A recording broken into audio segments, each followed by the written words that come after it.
ሁለተኛ ዜና ምዕራፍ 26 የይሁዳም ሕዝብ ሁሉ የ16 ዓመት ጎልማሳ የነበረውን ኦዜያንን ወስደው በአባቱ በአሜስያስ ፋንታ አነገሱት።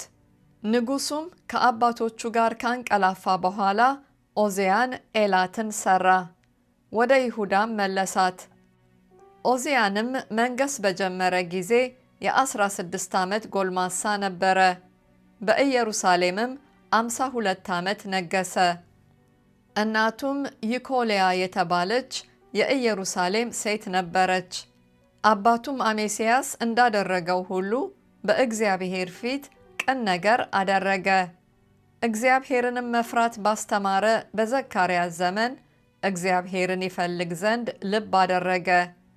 እግዚአብሔርንም በፈለገ ጊዜ እግዚአብሔር ነገሩን አከናወነለት። ወጥቶም ከፍልስጤማውያን ጋር ተዋጋ። የጌትንና የየብናን የአዛጦንንም ቅጥር አፈረሰ። በአዛጦንና በፍልስጤማውያንም አገር ከተሞችን ሠራ። እግዚአብሔርም በፍልስጤማውያንና በጉርባአል በሚኖሩ አረባውያን በምዑናውያንም ላይ ረዳው። አሞናውያንም ለኦዜያን ገበሩ። እጅግም በርትቶ ነበርና ዝናው እስከ ግብፅ መግቢያ ድረስ ተሰማ።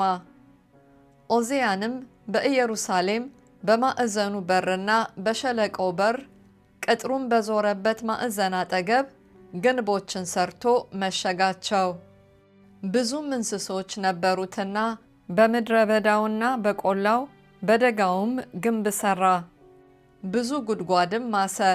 ደግሞም እርሻ ይወድ ነበርና በተራራማውና በፍሬያማው ስፍራ አራሾችና አትክልተኞች ነበሩት። ደግሞም ለኦዜያን በሰራዊት ውስጥ ሰልፈኞች ነበሩት። በንጉሡ አለቃ በሐናንያ ትእዛዝ በአለቃው በመዕሤያና በጸሐፊው በይዕኤል እጅ እንደተቆጠሩ ወደ ሰልፍ በየቁጥራቸው ይወጡ ነበር። የአባቶቻቸውን ቤቶች አለቆች የጽኑዓን ኃያላኑ ቁጥር ሁሉ 2600 ነበረ። ንጉሡንም በጠላቱ ላይ ያግዝ ዘንድ በታላቅ ኃይል ወደ ሰልፍ የሚወጣ ከእጃቸው በታች የነበረ ሰራዊት 307,500 ነበረ። ኦዜያንም ለጭፍራው ሁሉ ጋሻና ጦር፣ ራስ ቁርና ጥሩር፣ ቀስትና የሚወነጭፉትን ድንጋይ አዘጋጀላቸው። በኢየሩሳሌምም በብልሃተኞች እጅ የተሰሩትን በግንብና በቅጥር ላይ የሚኖሩትን ፍላጻና መርግ የሚወረወርባቸውን መሳሪያዎች አደረገ። እስኪ በረታም ድረስ እግዚአብሔር በድንቅ ረድቶታልና ዝናው እስከ ሩቅ ድረስ ተሰማ። ነገር ግን በበረታ ጊዜ ለጥፋት ልቡ ታበየ፣ አምላኩንም እግዚአብሔርን በደለ። ወደ መቅደስ ገብቶ በዕጣን መሠዊያ ላይ አጠነ። ካህኑም አዛርያስ ከእርሱም ጋር ጽኑዓን የነበሩ 80 የእግዚአብሔር ካህናት ተከትለው ገቡ።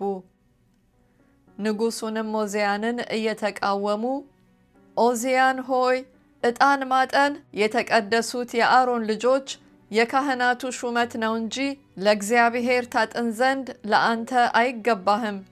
በድለሃልና ከመቅደሱ ውጣ፣ ከአምላክህም ከእግዚአብሔር ዘንድ ክብር አይሆንልህም አሉት። ኦዜያንም ተቆጣ፣ የሚያጥንበትም ጥና በእጁ ነበረ። ካህናቱንም በተቆጣ ጊዜ በካህናቱ ፊት በእግዚአብሔር ቤት ውስጥ በዕጣኑ መሠዊያ አጠገብ ሳለ በግንባሩ ላይ ለምጽ ታየ። ታላቁም ካህን አዛርያስ ካህናቱም ሁሉ ተመለከቱት፣ እነሆም በግንባሩ ላይ ለምጽ ነበረ። ፈጥነውም አባረሩት። እርሱም ደግሞ እግዚአብሔር ቀስፎት ነበርና ይወጣ ዘንድ ቸኮለ። ንጉሡም ኦዜያን እስኪሞት ድረስ ለምጻም ነበረ። ለምጻምም ሆኖ ከእግዚአብሔር ቤት ተቆርጧልና በተለየ ቤት ይቀመጥ ነበር። ልጁም ኢዮአታም በንጉሡ ቤት ላይ ሆኖ በምድሩ ሕዝብ ላይ ይፈርድ ነበር። የቀረውንም የፊተኛውንና የኋለኛውን የዖዝያንን ነገር ነቢዩ የአሞጽ ልጅ ኢሳይያስ ጽፎታል። ዖዝያንም ከአባቶቹ ጋር አንቀላፋ፣ ለምጻም ነው ብለውም ከአባቶቹ ጋር በነገሥታቱ መቃብር እርሻ ውስጥ ቀበሩት። ልጁም ኢዮአታም በእርሱ ፋንታ ነገሰ።